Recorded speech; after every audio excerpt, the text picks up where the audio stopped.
सुबह घर की सब खिड़कियां खोल देना मधु को बहुत अच्छा लगता था। खुली हवा, ताजगी और आदित्य देव की रश्मियों में वो अपने मन के खालीपन को भरने की कोशिश करती। हर दिन नई उम्मीदें लाता है। मधु इस नैसर्गिक सत्य को जी रही थी, लेकिन माँ जी को ये सब कहाँ पसंद आता। शक संदेह के चश्मे से बहू को देखने की उनकी आदत थी। बिना सोचे समझे वो कुछ भी कह डालती। किस यार को देखती है जो सुबह सुबह खिड़कियां खोलकर खड़ी हो जाती है। कहते हैं तीर तलवार शायद इतनी गहरी चोट ना दे सके जितने शब्द घायल कर जाते हैं। यह तो रोज का किस्सा था।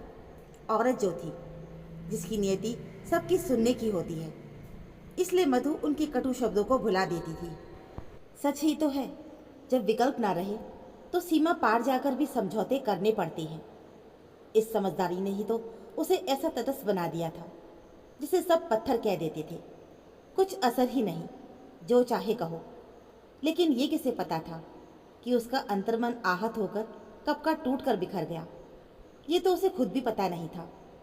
उसके मायके को लेकर ससुराल में खूब बातें बनती। रोज रोज की ताने मधु को परेशान नहीं करती। आदत जो बन गई थी, सुनना और पत्थर की मूर्त बनी रहना, जिसकी न जबान थी और न कान। इस मूर्ति में भी दिल धड़कता था। यह एहसास शायद अब किसी को नहीं था। सास की फप्तियाँ उसके दिल को छलनी करती, लेकिन फिर भी वो उसी मुस्कुराहट से जीती जैसे कुछ हुआ ही नहीं। कितनी अजीब बात है, बहू मुस्कुराए तो बेहया का तमगा पाती है, बोले या प्रतिकार करे तो संस्कारहीन। ससुराल में उसकी एक देवरानी भी थी, पूजा, बड़े घर की बेटी, जिसके आगे सासू माँ की जबान भी तलवे से चिपकी रहती। जब पूजा अपने मायके जाती तो मधु को भी अपने घर की बहुत याद आती। पर जाए तो कैसे, किसके घर जाए वो। रिश्ते इतने खोखले हो चुके थे कि अब कोई एक फ़ोन करके उसका हालचाल पूछने वाला भी नहीं था। आज जब पूजा अपने मायके से वापस आई तो उसका मन भी तड़पने लगा। सासू माँ उसके लाए उपहारों, कपड़े, गहनों को देखकर पूरी नहीं समा रही थी। रह रहकर मधु को कोसना जारी था। पूजा मधु को अपने कमरे में ले आई। उसे अपने पीहर के मज़ेदार किस्से बताने लगी। मधु जैसे अतीत में खोने लगी। अपनी भाभी के कड़वे शब्द उसे फिर से याद आने लगे। महारानी जब चाहे मुंह उठाकर चली आती है, जैसे बाप ने करोड़ों की दौलत छोड़ रखी हो। पूजा जा चुकी थी। दोपहर का समय था, इसलिए उदास मन के साथ मधु बिस्तर पर सुस्ताने लेट गई। अतीत की यादें, कटु स्मृतियाँ चलचित्र की तरह मन मस्तिष्क में साकार होने लगी थी। पापा दुनिया से विदा हुए तो पीहर का रास्ता हमेशा के लिए बंद हो गया। माँ बचपन में ही गुजर गई थी। पापा ने ही दोनों भाई बहनों को संभाला था। ये सच था कि उन्होंने कभी माँ की कमी महसूस नहीं होने दी थी। मधु ने छोटे भाई को ऐसा ही ममता भरा प्यार दिया जैसे बच्चा अपनी माँ से उम्मीद करता है। उम्र में वो 3 साल बड़ी भी तो थी, लेकिन बचपन ने उसे बड़ा भी तो बना दिया था।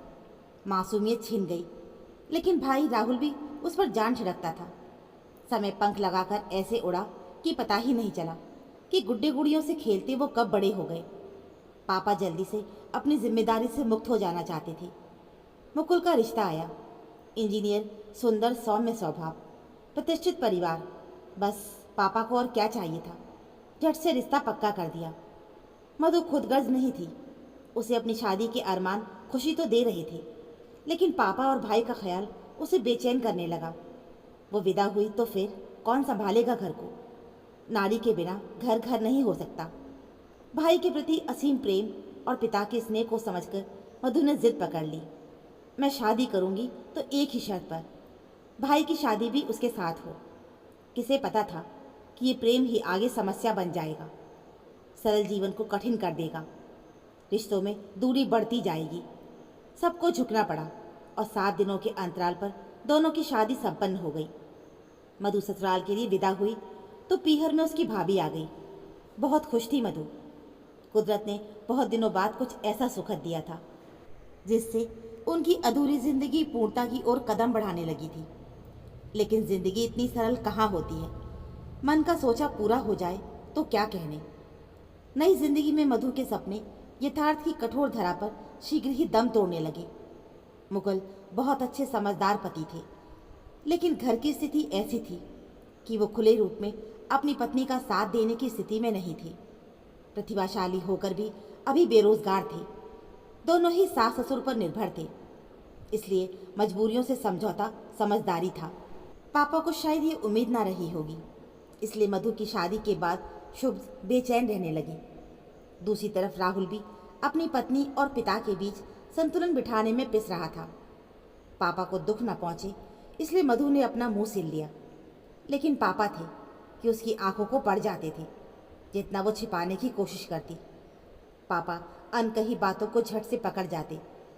संतान के प्रति प्रेम ऐसा ही होता है जो बच्चे की हर बात को बिना कहे समझ जाता है। जिंदगी इसी का नाम है। अक्सर हम अपने घरों में वही व्यवस्था लागू करने की जिद करने लगते हैं जो बेटियां अपनी ससुराल में जीती हैं। नतीजन घर में लोग टूटने बिखरने लगते हैं।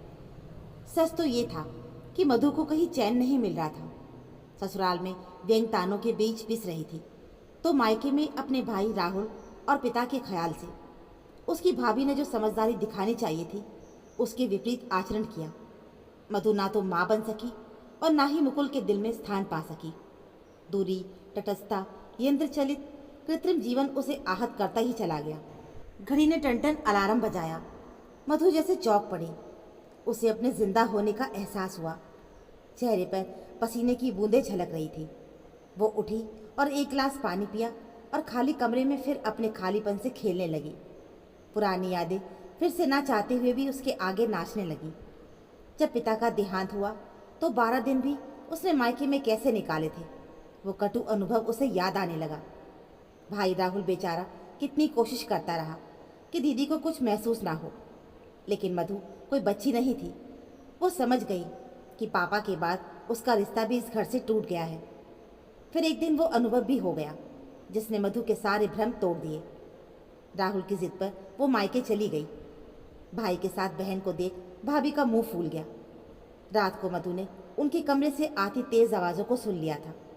राहुल अपनी पत्नी की गैर जिम्मेदाराना व्यवहार से खींच उठा था। उसकी बीवी ने साफ साफ शब्दों में अल्टीमेटम दे दिया, अगर ये बेहया मुझे दोबारा यहाँ दिखी तो समझ लेना उसी क्षण फांसी के फंदे से झूल जाऊंगी। मुझे क्या बेवकूफ़ समझती हो? मुझे पता है ये मायके में क्यों मंडराती है। पूरी संपत्ति हड़पने के बाद तुम्हें सड़क पर ना ला दे तो कहना। इसके बाद शायद हाथापाई भी हुई होगी। राहुल ये बात कैसे सहन कर पाता? नफरत से मधु तड़प उठी थी। छी, क्या कोई ऐसी नीच सोच भी हो सकती है? पूरी रात मधु ने जागते निकाल दी। वो घर जिसमें वो पली बड़ी थी अचानक जहर की तरह चुभने लगा। सुबह होते ही वो बिना कुछ कहे वापस अपने ससुराल आ गई। उसे इंतजार था कि राहुल आएगा माफ़ी मांगने, लेकिन वो नहीं आया। अब मधु को अपना फैसला सही लगने लगा। भाई भाभी की जिंदगी में वो दीवार नहीं बनना चाहती थी। उसने फैसला कर लिया कि अब कभी नहीं। खून के रिश्ते पानी हो गए। राखी का त्योहार आया, भाई दूज भी, लेकिन मायके से कोई बुलावा नहीं आया। कहना आसान होता है, लेकिन भाई की सूरत देखने को मधु भी तड़पती थी। अब उसने अपना मुंह सिल लिया था। किसी से कोई शिकायत नहीं। 1 साल बीत गया। मुकुल को अच्छी नौकरी मिल गई। अब मधु की हालत भी पहले से बेहतर होने लगी। मुकुल उसे नॉर्मल करने की बहुत कोशिश करता, लेकिन बुझे मन में अब उमंग, उम्मीदें फिर से जगाना मुश्किल लगने लगा था। आज फरवरी की 12 तारीख थी। वैसे तो खास दिन, उसका जन्मदिन था, लेकिन यहाँ किसे कदर थी उसकी। सुबह के 8 बजे थे। मुकुल अभी भी सो रहे थे। सासू माँ अपने काम में व्यस्त थी कि तभी दरवाजे की घंटी बजी। मधु ने खिड़की से बाहर देखा। अचानक उसका रोम रोम खिल उठा। अपनों का प्यार सैलाब बनकर फूटकर बाहर निकलने लगा। दरवाजे पर राहुल और भाभी खड़े थे। मधु चहकते हुए दौड़ी। हैप्पी बर्थडे दीदी। राहुल ने पैर छूते हुए दी को शुभकामनाएं दी। भाभी भी उसके पैर छू रही थी। स्नेहिल क्षणों में कटुता क्षण भर में छूमंतर हो गई। सास और पूजा आश्चर्यचकित थे। राहुल आज उन सबके लिए उपहार लाया था। मधु किचन की तरफ दौड़ी। ससुराल में बहू का सबसे बड़ा मेहमान उसका भाई होता है। मधु के मन पर जमी बर्फ बहने लगी थी। भाभी भी उसके साथ रसोई में हाथ बटाने के लिए आ गई। दोनों खिलखिलाकर ऐसे बात करने लगी जैसे पहली बार मिली हो। मुकुल भी उठ गए थे। नाश्ते की तैयारी होने लगी। मौका देखकर मुकुल ने मधु को बाहों में भर के चूम लिया। कैसा लगा मेरा गिफ्ट? मधु कुछ पूछती कि उससे पहले राहुल आ गया। बोला, दीदी ये लो, आपका सबसे कीमती गिफ्ट। मुझे जीजू ने ही सजेस्ट किया था। मधु पैकेट खोलने लगी। उसकी आंखों से आंसू बहने लगे। एक बड़ी सी फ्रेम की हुई पापा की तस्वीर, जिसमें उनकी मुस्कुराहट मधु को नया जीवन देती महसूस हो रही थी।